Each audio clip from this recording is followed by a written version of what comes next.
કેમ છો બાળકો? 11 સાયન્સ પાઠ પહેલો એમાં રસાયણ વિજ્ઞાનના પાયાના સંકલ્પનાઓ. એમાં આપણે આજનો મુદ્દો છે દળ સંચયનો નિયમ, law of conservation of mass. તો આ જે નિયમ છે એ નિયમ પ્રમાણે નિયમ એવો છે કે સાદી ભાષામાં કહીએ તો જેટલા પ્રમાણમાં પ્રક્રિયક વપરાય એટલા પ્રમાણમાં નીપજ મળે. જેટલો પ્રક્રિયક વપરાય એટલી નીપજ મળે. નિયમ એવો છે કે દ્રવ્યનું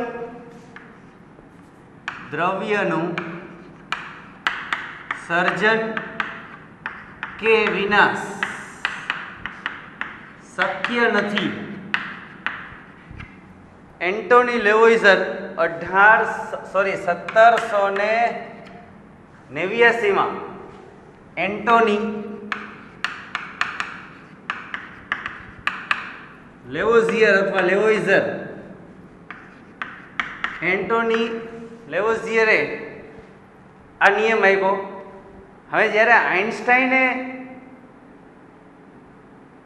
દ્રવ્યનું ક્ષતિ થાય E = ડેલ્ટા mc², તો ત્યાં ખોટો પડે. ત્યાં નિયમ કેવો છે? ખોટો છે. આઇન્સ્ટાઈને એમ કીધું કે ભાઈ દ્રવ્યની ક્ષતિ થાય તો એનું ઉર્જામાં રૂપાંતરણ થાય. પછી ઉષ્માગતિશાસ્ત્રના નિયમો પ્રમાણે બધું બરાબર છે કે ઉર્જાનું સર્જન કે વિનાશ શક્ય નથી. ઉર્જાનો સર્જન કે વિનાશ શક્ય નથી. એવી જ રીતે દ્રવ્યનો સર્જન કે વિનાશ શક્ય નથી. એવું એન્ટોની લેવોઇઝરે શેના આધારે આ નિયમ આપ્યો? એને ઘણી બધી દહન પ્રક્રિયાઓનો અભ્યાસ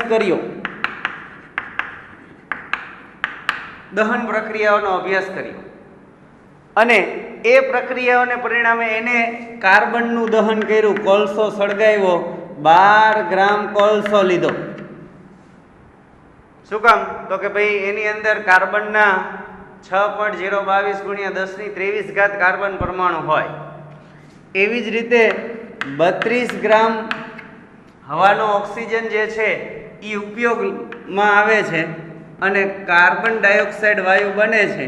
તો 1 મોલ કાર્બન ડાયોક્સાઇડ વાયુ બને છે તો ત્યાં 44 ગ્રામ આ પ્રક્રિયક છે. એટલે જેટલો પ્રક્રિયક વપરાય એટલી નીપજ બને. પ્રક્રિયક અને નીપજનું પ્રમાણ. દ્રવ્યનું સર્જન કે વિનાશ શક્ય નથી. આપણે એમ ન કહી શકીએ કે કાર્બન ડાયોક્સાઇડનું સર્જન થયું, કાર્બનનું અને ઓક્સિજનનું સંયોજન થયું, બે વચ્ચે રાસાયણિક પ્રક્રિયા થઈ અને કાર્બન ડાયોક્સાઇડનું નિર્માણ થયું. આપણે એમ ન કહી શકીએ કે કાર્બન જે છે એનો વિનાશ થઈ ગયો. એનું એક બીજામાંથી મિથેન વાયુનું દહન કરવામાં આવે તો એમાંથી કાર્બન ડાયોક્સાઇડ અને પાણી બને.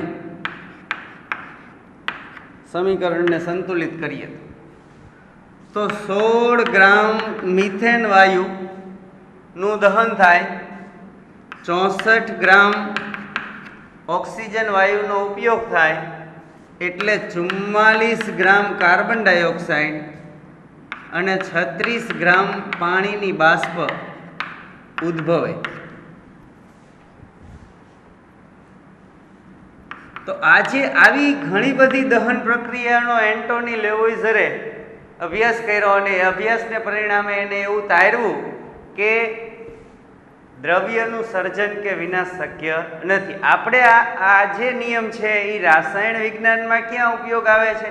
તો કે ભાઈ જેટલો પ્રક્રિયક વપરાશે એના પ્રમાણમાં નીપજ મળશે. આપણે એમ કહીએ કે પ્રક્રિયક તો ખાલી 100 ગ્રામ વપરાણો પણ નીપજ 20 કિલો મળી. શક્ય જ નથી. દ્રવ્ય જે છે, જેટલું દ્રવ્ય વપરાશે એટલી નીપજ મળશે. કદાચ એવું હશે કે આપણે કેમ 12 ગ્રામ કાર્બનનું દહન કર્યું પણ હવામાંથી 32 ગ્રામ ઓક્સિજન વાપરી લીધો, એ આપણને ખબર ન હોય. આપણે એવું વિચારીએ કે 12 ગ્રામ કોલસો સળગાવ્યો એટલે 44 ગ્રામ કાર્બન ડાયોક્સાઇડ મળ્યો, હવામાંથી મફતનો ઓક્સિજન આવે છે જેનું વજન આપણે કરવાની જરૂર નથી પડતી. તો એ જે છે એ મૂળ એવું દ્રવ્ય વપરાય છે, એટલે દ્રવ્યનું સર્જન કે વિનાશ શક્ય નથી. પણ આઇન્સ્ટાઈને જેમ કીધું કે E = ડેલ્ટા mc સ્ક્વેર, તો અહીંયા દ્રવ્યમાનની ક્ષતિ જે છે, દ્રવ્યમાનની જે ક્ષતિ થાય એનું ઉર્જામાં રૂપાંતર થાય. એટલે ઉર્જાનું દ્રવ્યમાન, દ્રવ્યનું ઉર્જામાં રૂપાંતર થાય એ એન્ટોની લેવોઇઝરે કીધા પછી આઇન્સ્ટાઈને કીધું. એટલે ત્યારે આ પણ આપણે જેટલી પણ રાસાયણિક પ્રક્રિયાઓ ભણીએ છીએ એ બધી રાસાયણિક પ્રક્રિયામાં દ્રવ્યનું સર્જન કે વિનાશ શક્ય નથી. એ છે દળ સંચયનો નિયમ, law of conservation of mass. ચાલો એના પછીનો જે નિયમ છે એ છે નિશ્ચિત પ્રમાણનો નિયમ. આ પણ ખૂબ જ અગત્યનો છે. નિશ્ચિત પ્રમાણનો નિયમ, લો ઓફ ડિફાઇન્ડ પ્રોપોર્શન. તો આ જે છે નિયમ, આ આપ્યો જોસેફ સ્પ્રાઉટ્સ.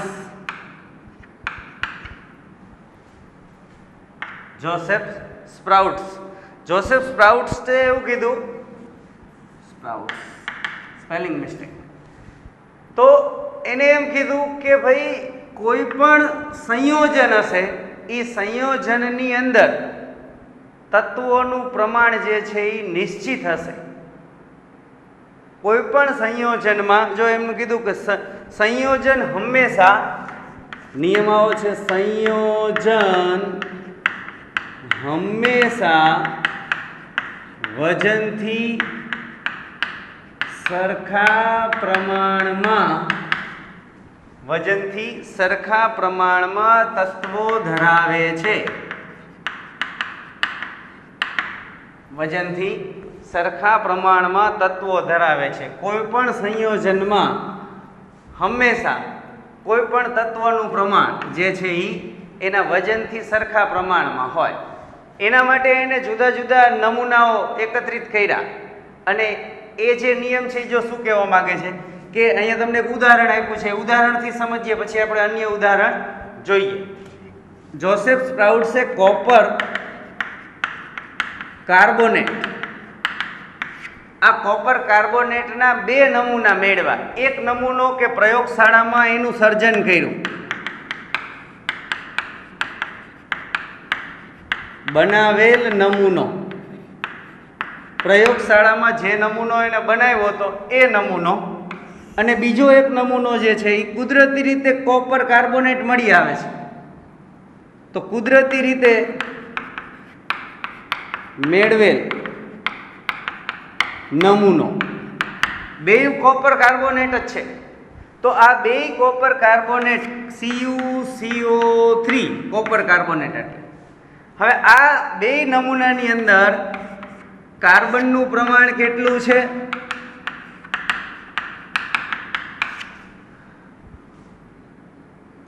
પેલા કોપરનું પ્રમાણ કેટલું છે, કાર્બનનું પ્રમાણ કેટલું છે, ટકાવાર પ્રમાણ, અને ઓક્સિજનનું પ્રમાણ કેટલું છે, ટકાવાર પ્રમાણ. એને નક્કી કર્યું જુદી જુદી રાસાયણિક પ્રક્રિયાને પરિણામે કે ભાઈ કોપર કાર્બોનેટનો જે આ નમૂનો છે, બરાબર, એની અંદર કોપર કેટલા દળથી કેટલું વજનમાં છે, બરાબર. તો એને એવું તાર્યું કે ભાઈ તમે 100 ગ્રામ અથવા તો 100 કિલોગ્રામ 100 ગ્રામ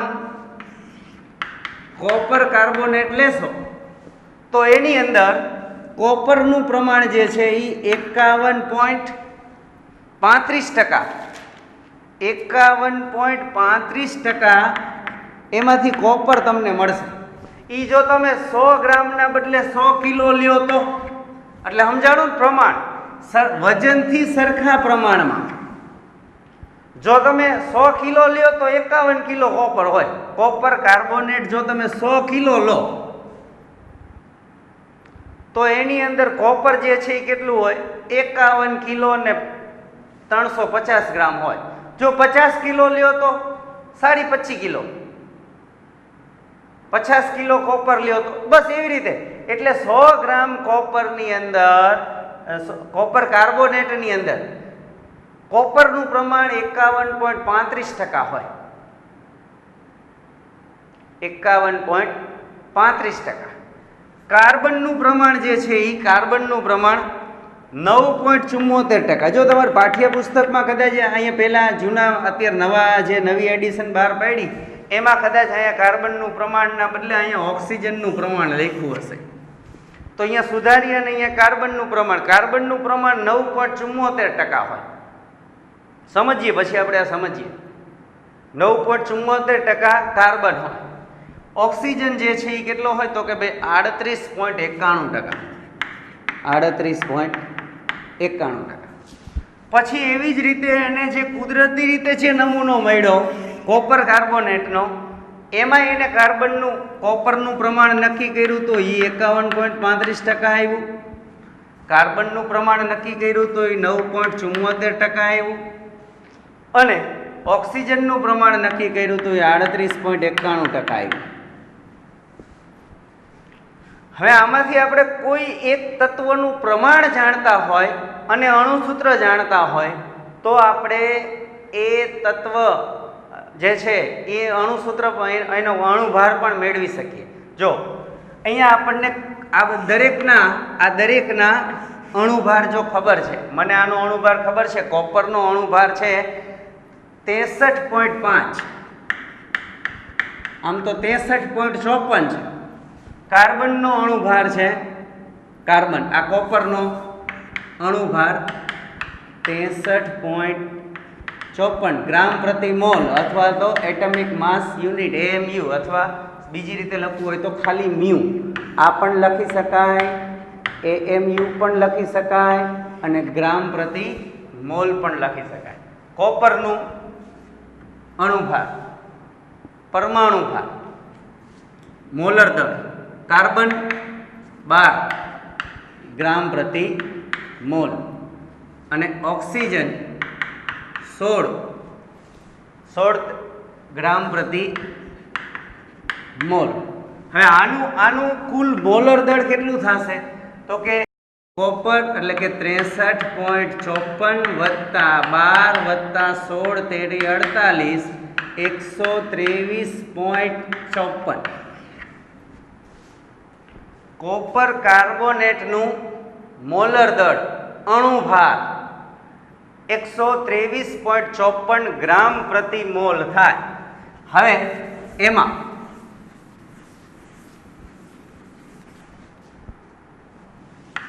કોપર કાર્બોનેટ અણુભાર કેટલો 123.54. હવે 123.54 એટલે કે 123.54 ગ્રામ હોય તો એમાંથી 63.54 ગ્રામ છે એ કોપર હોય તો 100 એ કેટલું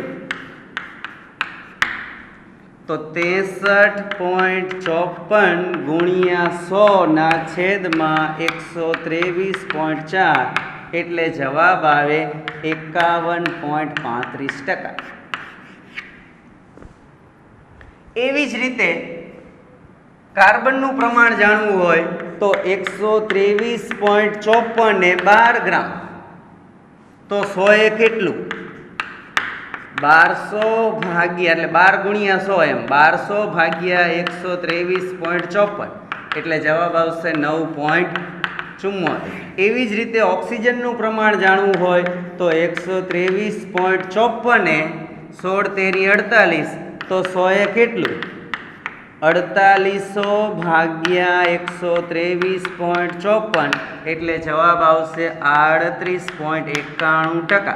તો આવી રીતે તત્વોની ટકાવારી આપી હોય તો એના ઉપરથી આપણે પ્રમાણ સૂચક સૂત્ર અને અણુસૂત્ર એ આગળનો એક ટોપિક છે જ કે કોઈ એક સંયોજનમાં તત્વોની દળ ટકાવારી આપી હોય, તત્વોની દળ ટકાવારી, તો એના પરથી એનું પ્રમાણ સૂચક સૂત્ર અને અણુસૂત્ર મેળવી શકીએ. અને આ જે છે એ અણુસૂત્ર ઉપરથી તમે તત્વોની દળ ટકાવારી મેળવી શકો. એ તો સીધી રીતે મેળવી શકે કોઈ પણ આવા નવા આપણે બીજા. એટલે કોઈ પણ સંયોજન, આ જે નિયમ કહે છે એ શું કહેવા માંગે છે? કોઈ પણ સંયોજનની અંદર તત્વોનું દળ ટકાવાર પ્રમાણ એ નિશ્ચિત હોય છે. સંયોજન હંમેશા વજનથી સરખા પ્રમાણમાં તત્વો ધરાવે છે. સંયોજનની અંદર દાખલા તરીકે હું તમને એમ કહું કે પાણી છે, પાણીની અંદર H2O એની અંદર હંમેશા 11.11% જે છે એ હાઇડ્રોજન હોય અને 88.88% ઓક્સિજન હોય. પાણી જે છે એ 88.88% ઓક્સિજન ધરાવે છે. જો હું 100 કિલો પાણી લઉં તો એમાંથી 88.88 કિલો મને ઓક્સિજન મળે અને 11.11 કિલો મને હાઇડ્રોજન મળે. એવી જ રીતે જો 200 કિલો લઉં તો એ વજનથી સરખા પ્રમાણમાં તત્વો ધરાવે છે, એટલે વજનથી ટકાવાર પ્રમાણ જે છે એ સમાન મળે છે. આને કહેવાય નિશ્ચિત પ્રમાણનો નિયમ.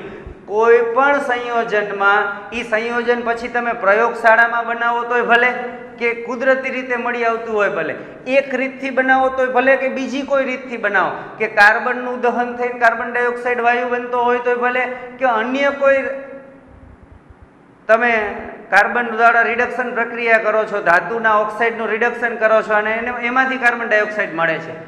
કોઈ પણ પ્રક્રિયાને પરિણામે કાર્બન ડાયોક્સાઇડ મળતો હોય તો એ કાર્બન ડાયોક્સાઇડની અંદર કાર્બનનું અને ઓક્સિજનનું ટકાવાર પ્રમાણ જે છે એ હંમેશા વજનથી સરખા પ્રમાણમાં, જે પ્રમાણમાં કાર્બન ડાયોક્સાઇડ હોય અને એ પ્રમાણમાં ઓક્સિજન હોય. તો આ જે નિશ્ચિત પ્રમાણનો નિયમ જે છે એ શું દર્શાવે છે? કે સંયોજનની અંદર રહેલા તત્વોનું દળ ટકાવાર પ્રમાણ નિશ્ચિત હોય છે. બરાબર. એવી જ રીતે તમારા સ્વાધ્યાયમાં એક દાખલો છે, એમાં તમને અણુસૂત્ર આપ્યું છે. સ્વાધ્યાયમાં તમારે એક્સરસાઇઝનો બીજો જ દાખલો 1.2 તમે ગણી નાખતા હોય તો બહુ સારી વાત છે, નહીતર હું તમને ગણાવી દઉં અને બીજા તમને દાખલા હોમવર્કમાં આપું. બરાબર છે? તો એ દાખલો હું ગણાવી દઉં અને બીજા 1-2 દાખલા જે છે એ તમને હોમવર્કમાં આપું. બરાબર. ચાલો, તો તમારે સ્વાધ્યાયમાં દાખલો છે 1.2. હા, ઉપર તો તત્વોના મોલર દળ શોધો, એ તો આપણને અણુભાર મોલર દળ શોધતા આવડે છે કે એમ H2O નું મોલર દળ, હાઇડ્રોજનનું 1 એટલે 1 × 2 = 2 + 16 = 18 ગ્રામ પ્રતિ મોલ. કાર્બન ડાયોક્સાઇડ, આ પહેલો દાખલો છે, આ રીતનો નથી, આ તો આ મોલર દળ શોધવાનું કીધું છે અને આપણે બધાને આવડે છે. કાર્બન ડાયોક્સાઇડનું મોલર દળ 12 + 32 એટલે 44 ગ્રામ પ્રતિ મોલ. અને ત્રીજું કયું છે? Methane, CH4, કાર્બનનો 12, હાઇડ્રોજનનો 1.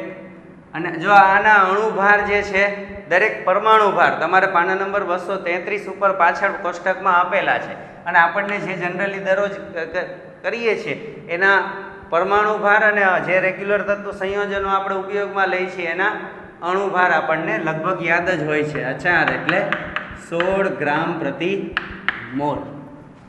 મોલર દળ શોધવાની વાત છે. બરાબર. ચાલો, એ બીજો આપણે દાખલો ગણવાનો છે, બીજો જેમાં નિશ્ચિત પ્રમાણના નિયમ પરથી તત્વનું ટકાવાર દળ શોધવાનું છે. સોડિયમ સલ્ફેટ,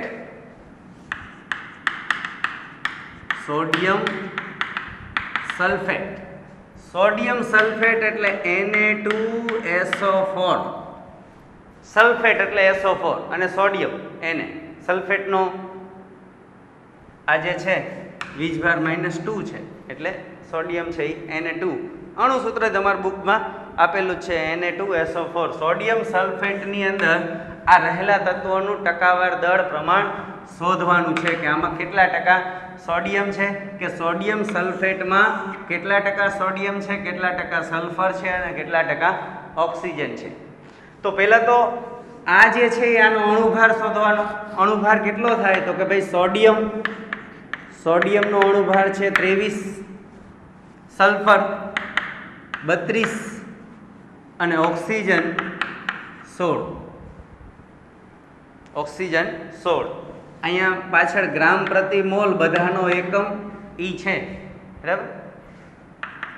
હવે અણુ આનું મોલર દળ તો કે સોડિયમ કેટલો છે 23×46 વત્તા સલ્ફર એક જ છે અણુ એટલે સલ્ફરનું 32 વત્તા ઓક્સિજનના 4 અણુ છે એટલે 16×64. આ બધાનો સરવાળો કરે 6 4 10 ને 12 નો બગડો વધી 1 પછી 6 4 10 ને 3 13 ને 1 14 142. આનો અણુભાર છે 142 ગ્રામ પ્રતિ મોલ, ગ્રામ મોલ ઇન્વર્સ. તો હવે આપણે દળ ટકાવાર પ્રમાણ સોડિયમનું ટકાવાર દળ કે ભાઈ 142 ગ્રામની અંદર 46 ગ્રામ સોડિયમ છે તો 100 એ કેટલું ટકાવારી. તમને કેમ 150 માંથી આટલા માર્ક આવ્યા તો 100 માંથી કેટલા ટકા કેટલા આવ્યા કહેવાય ટકાવાર પ્રમાણ. એટલે 46×100/142 તમે આનો ભાગાકાર કેલ્સીમાં કરશો એટલે જવાબ આવશે 32.39. આ સોડિયમનું ટકાવાર દળ. સલ્ફરનું ટકાવાર દળ તો સલ્ફર 142 ગ્રામ સોડિયમ સલ્ફેટનો અણુભાર છે 142 ગ્રામમાંથી સલ્ફર જે છે એ 32 ગ્રામ મળે તો 100 એ કેટલું 3200/142 એટલે જવાબ આવશે તમારે 22.53. ભાગાકાર કરવાનો. પછી એવી જ રીતે ઓક્સિજનનું ટકાવાર દળ તો કે 142 ગ્રામ અણુભાર છે એની અંદરથી ઓક્સિજન 64 અને ત્રીજું હોય તો કદાચ આ બેયનો સરવાળો કરી અને એને 100 માંથી બાદ કરી નાખો તોય ઓક્સિજનનું ટકાવાર બાકીનું 100% માંથી આટલું તો 100 તો 6400/142. આ તમે રીત એકવાર સમજી લો એટલે પછી આ બધું સરળતાથી મનમાં થઈ જાય અને સીધું જ ટકાવાર દળ મળી જાય. એ છે 45.07%.